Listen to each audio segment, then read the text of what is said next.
नमस्कार विद्यार्थियों, आज हम बीए पाठ द्वितीय के ऑनर्स के पंचम प्रश्न पत्र का अध्ययन कर रहे हैं और पंचम प्रश्न पत्र में हम ये देखेंगे कि 1789 की फ्रांस की क्रांति के क्या कारण थे। कुछ कारणों 1879 की फ्रांस की क्रांति के कारणों का विवेचन हम निम्नलिखित बिंदुओं के अंतर्गत करते हैं।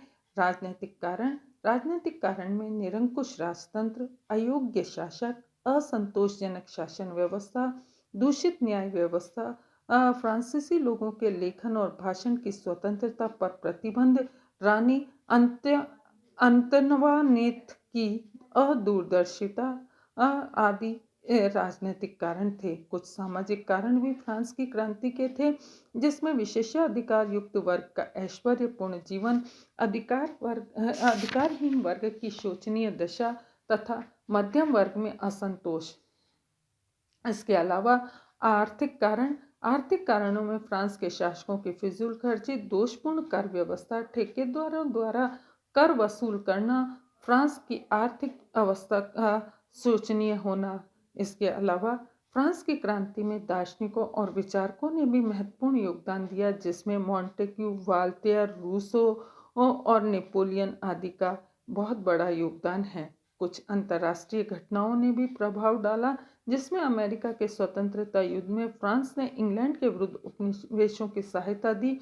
इस युद्ध के फलस्वरूप फ्रांस के राजकोष पर भारी बोझ पड़ा और उसकी आर्थिक स्थिति दयनीय हो गई। तात्कालिक कारण, फ्रांस के सम्राट लुई 16वें ने देश की बिगड़ती हुई अर्थव्यवस्था को सुधारने के लिए एक योग्य अर्थमंत्री नियुक्त किया, जिसे तुर्गो, नेकर और कॉलन आदि उल्लेखनीय है। परंतु कुलीनों के दबाव के आगे लुई 16वें ने इन अर्थमंत्रियों के सुझावों को क्रियान्वित नहीं किया और अंत में फ्रांस की सरकार ने नए कर लगाने का निश्चय किया। परंतु पेरिस की पार्मेला व जनता ने इन नए करों का विरोध किया और इस बात पर बल दिया कि नए कर को लगाने के लिए स्टेट्स जनरल की स्वीकृति प्राप्त की जाए। अंत में विवश होकर सम्राट लुई 16वें ने 5 मई 1789 को स्टेट्स जनरल का अधिवेशन बुलाया और यहीं से फ्रांस की राज्य क्रांति का सूत्रपात हुआ।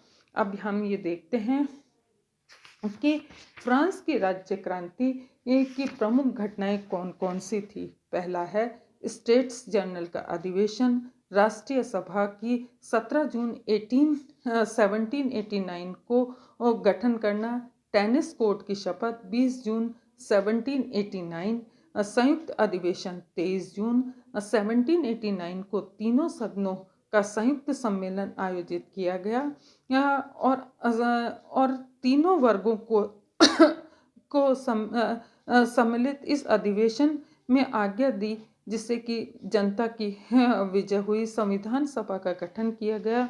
बास्तील का पतन हो गया। क्रांति का विस्तार हुआ। सामंती प्रथा का अंत हो गया। लुई 16वें को पेरिस लाया जाना। 5 अक्टूबर 1789 को पेरिस की 6-7 हजार स्त्रियां वर्साई पहुंच गई और 6 अक्टूबर को प्रातःकाल भीड़ ने राजमहल में प्रवेश किया। 6 अक्टूबर 1789 को लुई 16वें तथा उसके परिवार को पेरिस लाया गया और यहीं और शाही परिवार की तुइलरी के राजमहल में रखा गया।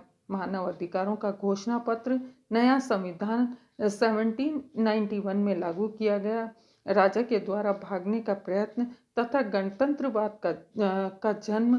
पेरिस की जनता द्वारा राजमहल पर आक्रमण। राष्ट्रीय कन्वेंशन 20 सितंबर 1792 से 26 अक्टूबर 1795 तक चला।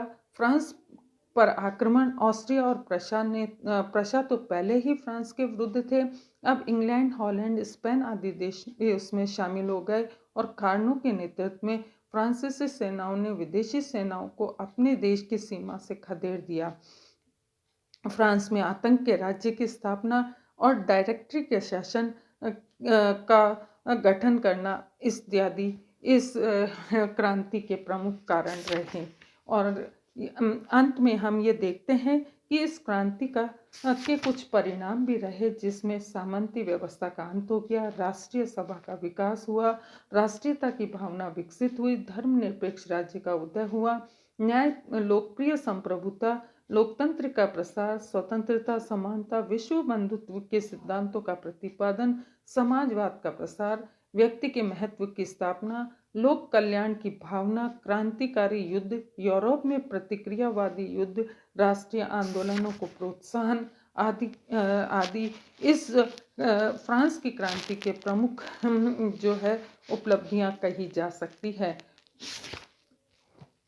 फ्रांस की क्रांति के कुछ सामाजिक परिणाम भी निकले और इन सामाजिक परिणामों के कारण जो है वो फ्रांस में सर्वोच्च सत्ता की स्थापना हो पाई। 1789 की फ्रांस की क्रांति के कुछ कारण हम देखते हैं और इन कारणों की जो चर्चा है वो हम अगले चैप्टर में करेंगे। इति नमस्कार।